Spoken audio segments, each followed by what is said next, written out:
Key biodiversity areas, or KBAs, are sites that contribute significantly to the persistence of biodiversity. In this video, I'll show you what's involved in identifying and delineating a KBA. The KBA standard, which is the rulebook for identifying KBAs, lays out a standardized quantitative approach to identifying key biodiversity areas, meaning that anyone can identify a KBA and the output will be objective, transparent, and rigorous. The KBA standard applies to all taxa as well as ecosystems. A companion document, the Guidelines for Using the KBA Global Standard, provides additional documentation to help users apply the criteria. In addition to the global KBA standard, Canada has developed a national standard for identifying sites contributing to the persistence of Canadian biodiversity. This standard captures elements that wouldn't otherwise be captured by the global standard, such as taxa below the species level and species that are threatened in Canada but not globally. As a result, our work to identify KBAs in Canada will result in sites falling into two categories: those recognized globally and those recognized nationally.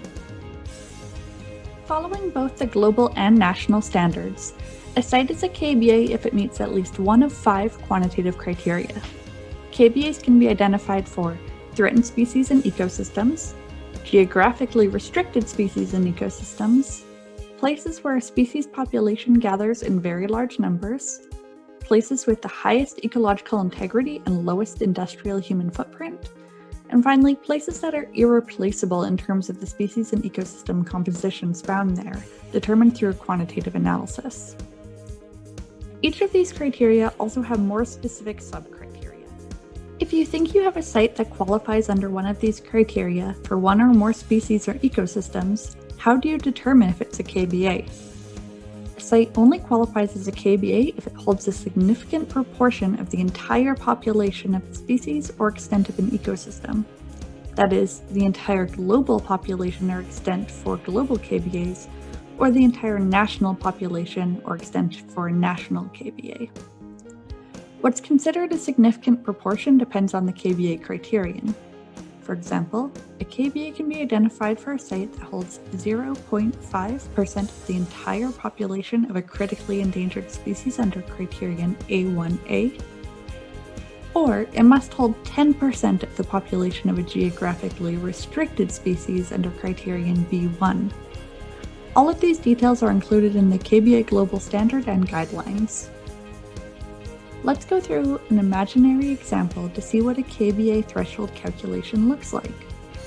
We can imagine that we're interested in identifying a KBA for a geographically restricted species of butterfly, and that a site of interest holds a population of 200 mature butterflies. And the entire global population of this butterfly species is 1,000 individuals. Then we know that our site holds 20% of the entire population, exceeding the minimum population threshold required to qualify. In some cases, we may not have the data on the number of mature individuals for a species.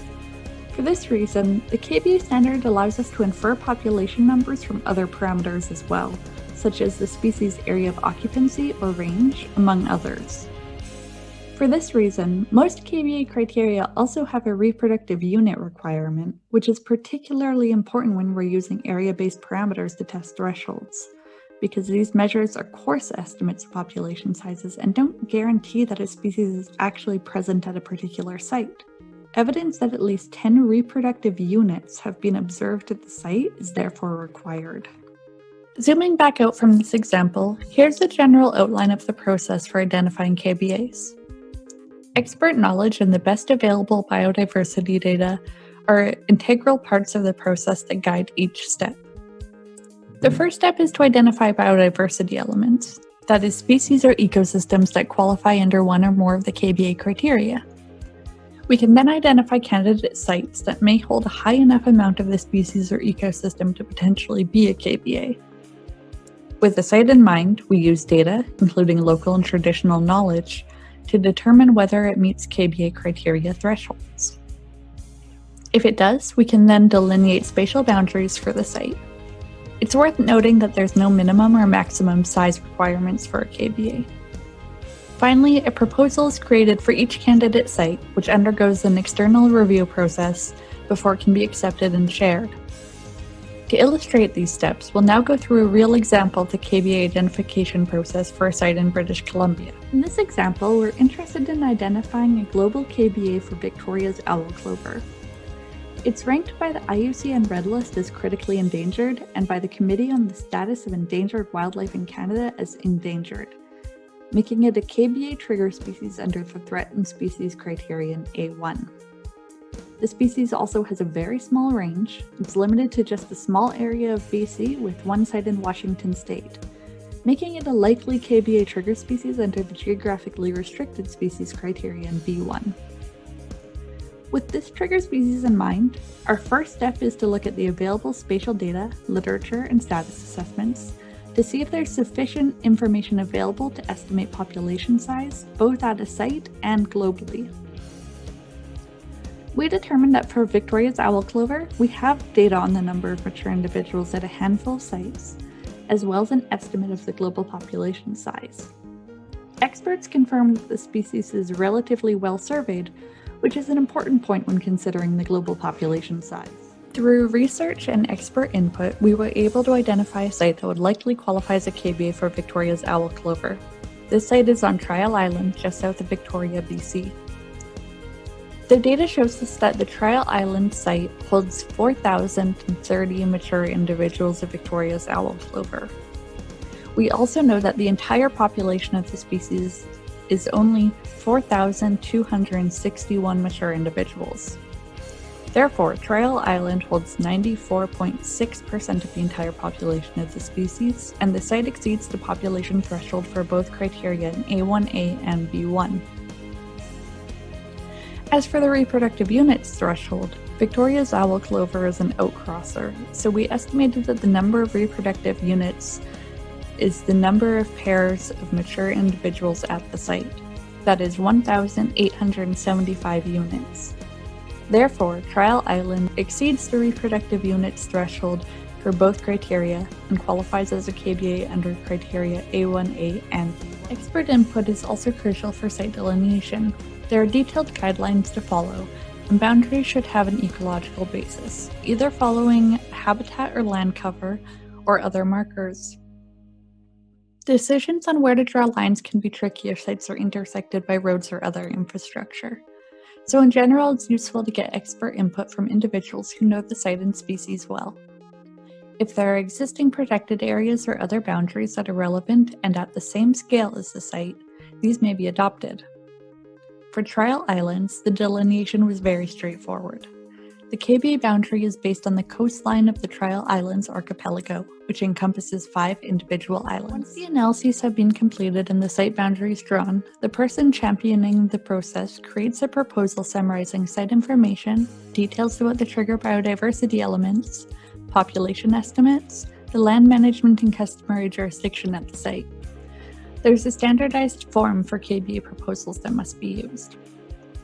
Experts can provide information about the surrounding environment, characteristics of the site, threats and conservation actions to add to the proposal. For the Trial Islands proposal, experts were able to identify another species that met KBA criteria at the site, McCown's meadow foam. Once the proposal is complete, it then undergoes external expert review and is shared more broadly for consultation with local governments, Indigenous groups, NGOs, anyone who has an interest in and/or information about the site. Once any necessary changes are made, the proposal is then sent to the Canadian KBA Secretariat and then on to the Global KBA Secretariat for final review. All global KBAs will be published in the Global Database of Key Biodiversity Areas.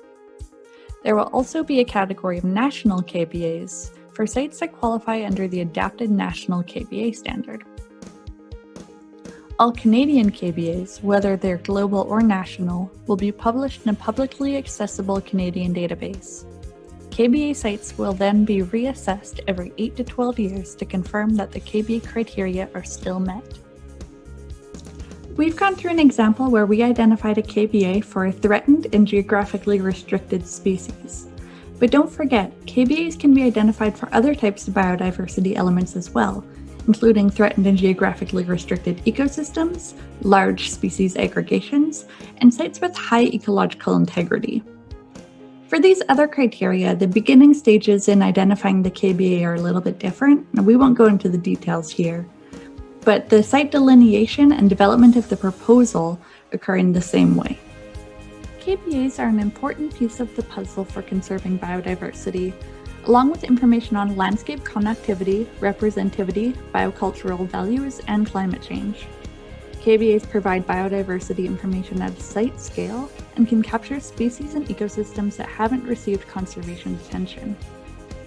If you're interested in identifying a KBA yourself, it's important to read carefully through the KBA standard and guidelines and to check in with the Canadian KBA Secretariat to ensure that no one else has already done the work, and to find out about new guidance and data sources and to access support.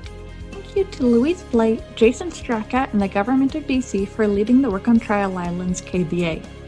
Thank you also to the KBA Coalition, the Technical Advisors for Oversight, and WCS Canada, Birds Canada, NatureServe Canada, the NatureServe Canada EBAR team, and the Canadian Conservation Data Centres. For more information, visit our website at kbacanada.org.